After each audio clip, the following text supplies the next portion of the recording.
Salut tout le monde! Allez, aujourd'hui, on s'attaque à un gros morceau du programme de terminale, la chimie des acides et des bases. C'est vraiment un chapitre incontournable, non seulement parce qu'il tombe quasi systématiquement au bac, mais surtout, il va nous donner les outils pour décrypter des problèmes bien réels, des enjeux de société, comme celui qu'on va voir ensemble juste maintenant. Regardez-moi ça. Cette phrase, elle est tirée d'un vrai sujet de bac. Et elle est percutante. On n'est plus dans le labo du lycée avec nos petits béchers qui changent de couleur là. Non, on parle de la chimie de nos océans, de notre planète, qui est en train de se dérégler. La question, c'est ça. Mais comment est-ce possible ? Eh bien, la réponse, elle se cache pile dans les concepts de ce chapitre. C'est ça le mystère qu'on va résoudre aujourd'hui. On va se transformer en chimiste détective. Alors, prêt à mener l'enquête ? Allez, on y va. Alors, voilà notre plan de match. On commence par le problème, l'océan. Ensuite, on se fabrique notre boîte à outils. Ka, pKa, prédominance. Puis, on retourne sur le terrain pour résoudre notre enquête sur les coraux. Et à la fin, bien sûr, on fait une fiche de révision spéciale bac pour que tout soit bien clair. Première étape donc, un océan en crise. On va poser le décor. L'océan, c'est un immense réacteur chimique et il y a quelque chose qui est en train de changer. Notre mission, c'est de comprendre quoi et surtout, pourquoi. Et pour ça, pour analyser ce qui se passe, il nous faut, une boîte à outils. Les concepts qu'on va voir là tout de suite, ce ne sont pas juste des formules abstraites à mémoriser bêtement. Non, ce sont de vrais instruments, des instruments qui vont vous permettre de décoder n'importe quel problème d'acide-base que vous rencontrerez. Bon, allez, on ouvre la boîte à outils. Premier instrument, le K et le pKa. C'est un peu le code secret, la carte d'identité de chaque acide. C'est ce qui va nous dire comment il se comporte, sa personnalité si vous voulez. Alors, le Ka, la constante d'acidité, c'est la base de tout en fait. Elle répond à une question super simple. Est-ce que mon acide aime réagir avec l'eau ? Plus le K est grand, plus la réponse est oui. Et donc, plus l'acide est fort. C'est tout.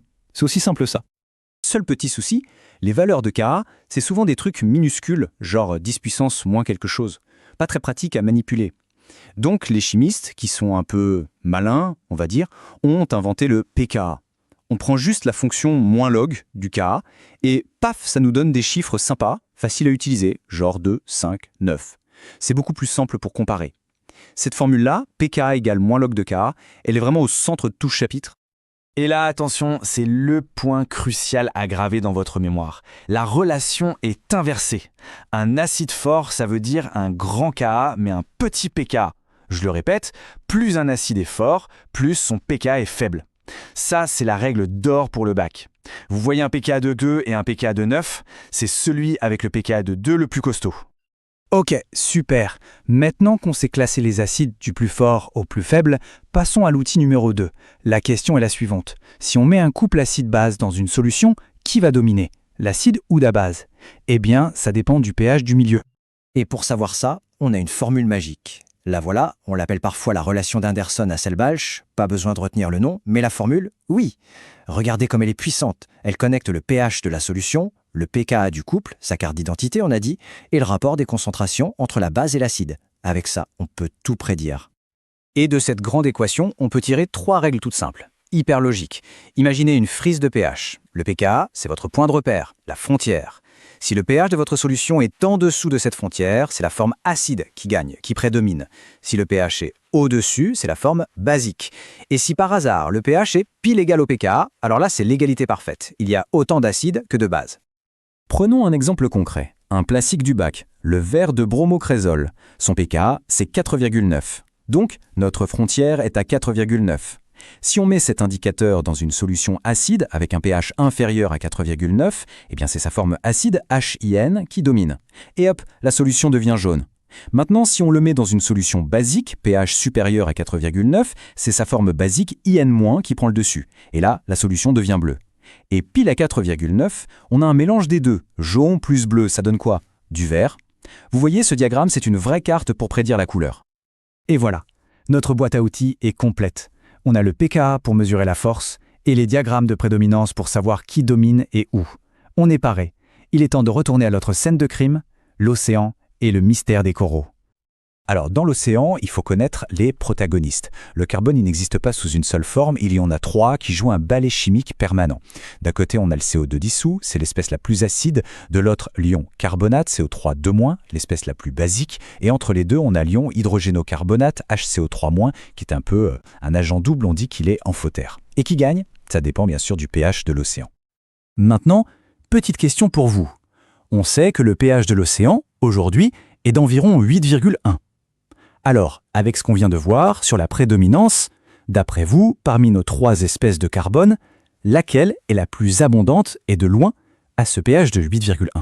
Je vous laisse 30 secondes pour y penser, mettez pause si vous voulez.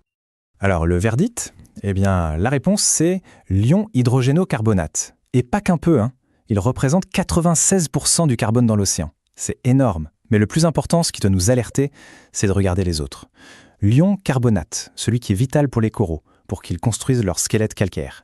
Il est quasi inexistant, à peine 1%. Et voilà le cœur du problème, le mécanisme chimique. Plus il y a de CO2 dans l'atmosphère, plus il s'en dissout dans l'océan. Le CO2 réagit avec l'eau et ça forme de l'acide. Et donc ça libère des ions H3O+. Plus ions H3O+, ça veut dire quoi? Le pH baisse. C'est ça le fameux phénomène d'acidification. Et cet ajout d'acide, forcément, ça vient perturber tout notre bel équilibre entre les 3 espèces de carbone. Et là, on arrive à la conclusion de l'enquête, le chiffre qui tue. Vous allez voir. Une baisse de pH de juste 0,1 unité, ça semble ridicule, non? Eh bien, à cause de l'échelle logarithmique, ça correspond en fait à une augmentation de l'acidité de 30%. C'est énorme.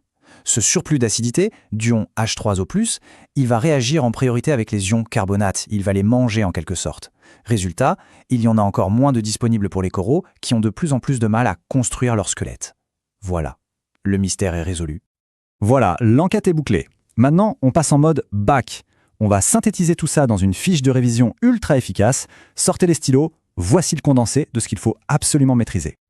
Ok, les formules, il y en a 4 à connaître par cœur, mais vraiment par cœur. La définition du K, la relation entre pKa et K, le produit ionique de l'eau, Ke, qui traîne toujours dans un coin, et bien sûr notre fameuse relation qui lie pH et pKa pour la prédominance.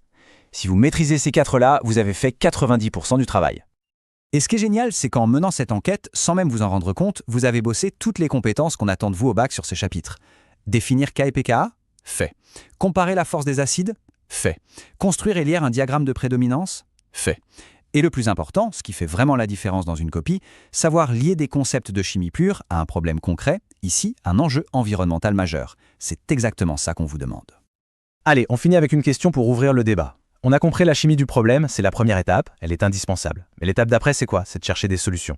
Alors à votre avis, quelle solution, qu'elle soit technologique ou sociétale, pourrait aider à restaurer cet équilibre chimique de l'océan? C'est une super question, par exemple, pour le grand oral.